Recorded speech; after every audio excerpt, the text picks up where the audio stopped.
Mariana Boat Project or something. So like it was really weird. I saw the transformation. I saw it right in front.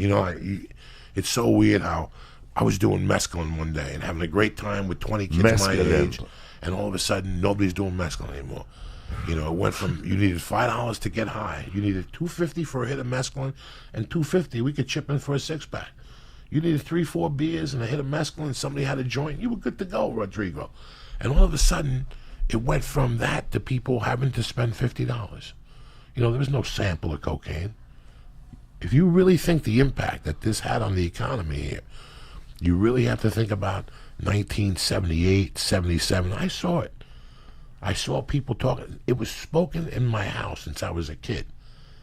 But I was starting to see it more now. I was starting to see it. I knew my mom had white rings around her nose. I knew what time it was. I wasn't retarded. But now I was hearing people talking about it. It was in the clubs. The kids older than me were coming back going, no, me tengo perico. Now I was in shock. Like, I just thought my mom and her friends did it. Do you follow me? So now I had to sit there with my tongue tied. You ever done it? No, I don't even know what you're talking about. How old were you? 13. Damn. So 13, it's 1976, and it was already creeping. 77, staying alive, Quaaludes and cocaine. 78, 79 was the first time I had some. And it was in a drawer, and it sat in that fucking drawer for months. And then I went to a party one day and decided to take it. I knew I was gonna sell it. But I said, fuck it, and I did it. And I didn't, the first year I did blow, it didn't get me off. I thought people were lying to me, like Saturday Night Live. For years, people told me it was so funny, I'd go home and I wouldn't laugh. Made with flour. And a bunch of people were laughing, and I wouldn't laugh. With coke, I would do coke with people, and I'd see them getting all twisted and hiding and shit. And nothing was happening to me until one day I had a cocktail. Uh-oh. See, I didn't drink. One day I had a beer, and I'm like, that's when that shit clicked. My jaw's clicking, my fingers are getting like I'm a piano player and shit. This party's on and shit. You were like Jeff Dunham with no puppets. And then they dropped Scarface on these kids. Yeah, man. It was like taking a generation to Vietnam. You had to see it. Like, I fucking saw it. Like, I saw kids that were decent kids, and I'd see them in a bar at 4 in the morning, like fucking Lucifer. And I would go, oh, shit. And then they weren't smoking crack yet. There was no crack yet. Like, I was still 83, 84. Everybody had it. In 83, if you bumped into the manager, she'd pull you aside and go, listen, a friend of mine left me a kilo. Do you know anybody who could sell it? He said we could make a lot of money. You were bumping into people like that. Like your neighbor will come over and go, dog, do you know anything about cocaine? It was everywhere. It was everywhere. Everybody had it. 1,800 an ounce. 100 a gram, or don't even talk to me. 60 a half a gram. How good was it? It was right off the fucking shipment. They were fucking piling it in here. It was glass. It was fucking glass. First time I went to Miami in 84, nobody jawed. You didn't stay up. You didn't stay up. Your eyes got red. Like those red veins were in your eyes. You got all red and shit. And you get high and your dick got hard. And you had a good fucking time. And you were Last loose. night had a And then over the years when you started getting, they started doing something to it. Putting speed in it or rat poison. Aspirin. And then Strychnine in 84, 85, people were smoking it in cigarettes in clubs. I went to the city in 85. I was not doing drugs at this time. And people were already, the Colombians, they would go, that's a Colombian table. And you could smell the coke in the air. And they were putting it in fucking cigarettes. And then I went over to the city to get weed one day. Manager, I've been going to the spot since I was fucking 13, 14. It was 148th and Broadway. Were you sure these weed stores today? Yeah. we. Listen, I copped there from fucking 77 to 84 and a half. And then I just started copping in Jersey, or we would cop at 178th Street. But if I was on 140th and I was in the neighborhood, I'd go there. It was called the Master Mix. The guy was right on the stoop. He was on the stoop. Little pigeon. When you went up there, and he had green weed that you never saw then. Nobody had green weed. Damn. It was all the weed from Jamaica up in Harlem. The Master Mix. It was the Buddha tie, the chocolate tie.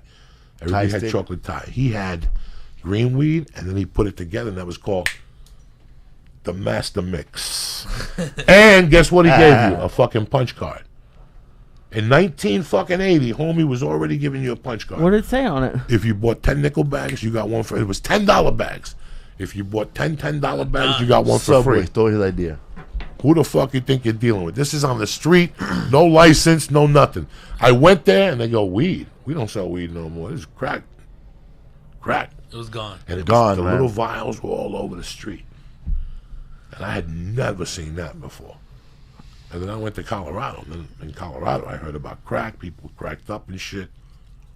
Where I grew up, like the biggest thing I ever saw was weed and alcohol. I'm sure that there were pills or something, and maybe there were some kids who did other stuff. But did you ever have people? Did you have anyone who was negative about cocaine in your life, or was everyone like really positive? It hit so hard, Lee.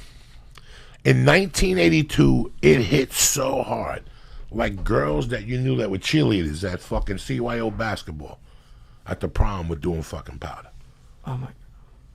You know what I'm saying? Like that, it hit that hard. Like if you were at a party and there was 10 people, they had 9. And those, see, in the beginning, cocaine didn't take over as a drug that got people high. Cocaine put you in a different class. The only people with money could fuck with That it. desert rat from fucking Glendale that fucked everybody when she was 8, she's somebody now. You walk into a bathroom, you do 2 lines, you come out, and the whole room will look at you. That's how you get people's High attention class. in the 80s. By going, the whole room will look at you and they come up to you all creepy. Have you done coke? How is it? How's the drip? Tell me the truth. Can I get a little bump from you? It was fucking insane. It was fucking insane. But that's how they sold it. That's how they sold it. They didn't sell it because it was a great drug. You done coke, it ain't fucking dick. After you see it, it ain't dick. They sold it. You became a bigger person. You were doing what the movie stars do. You know what I'm saying? It was the convertible of And then drugs. fucking Eric Clapton, then Black Sabbath, and that was it. Cocaine. That was it.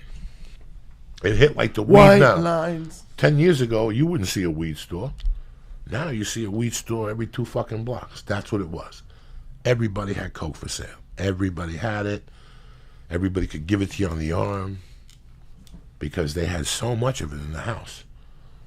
People go, do you know anybody who buys coke? And you go, nah, not really. Meanwhile, you haven't done coke in 2 days. You got a monkey in your back. His asshole's on fire. You know what I'm saying? I don't know nobody. Let me give you an ounce. If you can sell it, sell it. If not, bring it back. What? You ain't ever going to see me, Jack. Pew. But then crack took over. And that, I don't know. How was it here? Oh man, same time like 82, 83. That They early? were selling pure Thai stick at the little corner Talking about bud. on Clarence Street in Boyle Heights in the projects, Pico Aliso. It was called the Thailand because all they saw was Thai stick. People would drive by and they have these long sticks with marijuana stuck to it, and they would sell it to their cars. And then one day, man, everybody started selling crack instead of Thai sticks. And then you started seeing these young 14-year-old kids with little big gold chains and beepers. That was the first sign that I saw a young kid wearing a beeper. I said, damn, this was a doctor or what? And everybody was selling crack, man. Everybody. It wasn't like it is now where you got to pay taxes to somebody, you know, or the neighborhood is controlled by some gang. It was like open. It was like the Wild Wild West in my neighborhood, man. And they sold a lot of PCP too, another spot. But man, I remember crack was crazy, man, when it first came along. Crack was crazy. Crazy, bro. It just took people to the next level, man. Like, it'll just kill a whole family, man. Like, Instant addiction, right? And you can make more crack out of a little bit of cocaine. I got hooked on crack in Hollywood. For 6 weeks, I was smoking crack. I'd buy it right by the theater, by Man's Chinese Theater. Right on that corner, be 2 black guys. We'd make eye contact. They beat me 10 times. They'd sell me soap, these cocksuckers. And my fingers were always dirty and shit. My wife would wake up, what is that fucking smell? The weed. Go back to bed. I would smoke it out of a Coke can. That's a gnarly fucking smell. Then I went to El Paso, there was no crack. So I got hooked back on the Coke and I didn't smoke crack again. Tremendous how addictions transfer and shit like that. I didn't smoke crack. I never thought I'd smoke crack. me neither, man. I didn't listen, in 82, freebase was getting big. Is that different from crack? It's just hot powder, rolling, right? bro, it was fucking stupid white people. They wasted my fucking time. Okay? And Timmy, there's a kid who listens to the podcast, Timmy Holloway, my buddy. I grew up with him. Me, him, and this black dude, a friend of mine came up to me one day and goes, bro, I heard you got good coke. I just graduated high school. I go, I can hook you up. He goes, dog, I sell coke to pimps. He goes, I got these pimps down in Jersey City or whatever that will buy coke from you. We got to go down to the hotel. But the guy that was going to, that's where I got the word tremendous from. Everything in this kid's life, he'd say tremendous. How are the girls? Tremendous. How's the coke? Tremendous. How was that right turn? Tremendous. He would even tell you that right turn was tremendous.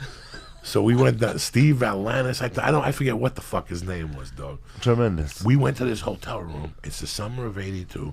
I'm getting my coke from a high school teacher. But now since we were out of high school, he would sell us Mr. Belden. Huh?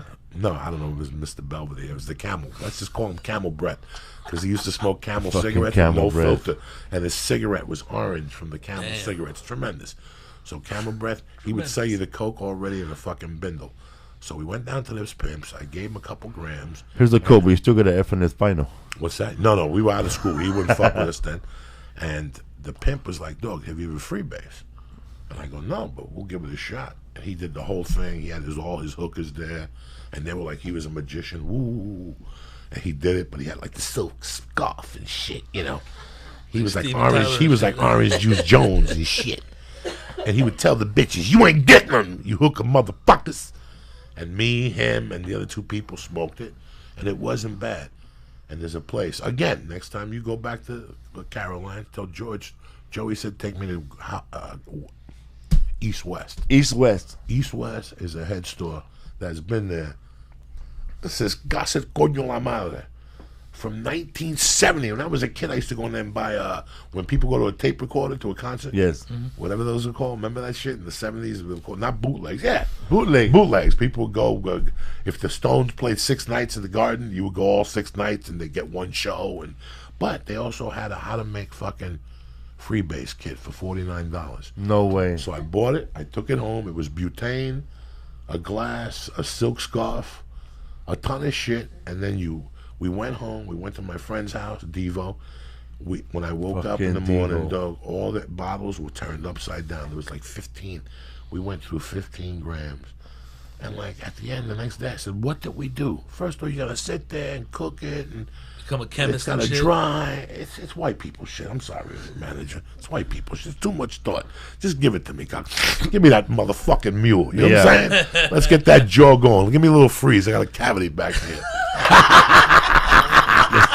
Let's get this. Fuck yeah! Let's get the Bolivian band going. But you can't do that no more. We gotta be decent people. We gotta respect ourselves. We gotta be comedians and shit. Top notch. Top notch, man. You know what I'm saying? If you want to get to the top, you can't bring that mule with you. So as long as you know that going in, it all works out for you and shit like that. Yeah, man. The first time I tried crack, I liked it, man. I heard it's fucking instantly addictive. I've never heard anybody that's done crack that say that shit sucks. Everybody says it's super fucking good. I didn't listen at that point. The point of my life when I was smoking crack, it was like 98. I didn't really give a fuck, Jack. Just like, fuck it. Oh, yeah. And some of the nights I would smoke it, even if I knew it wasn't crack. I would just smoke it because I bought it. I might as well get my money out of this. This thing tastes like saran wrap and shit. Smoking almond and shit. Oh, fucking terrible. Terrible the shit you do when you're in that level. Yeah, man. You don't care. When you're in that fucking level, you're fucking creeping, man. You give your money to somebody and hopefully they'll come back. Yeah, I'll be right back and shit. I'll be right back. You're there for 3 hours. That's the worst. And it's fucking 4 in the morning on 7th and Spring. I'm gonna pinch her shit too if they don't come back.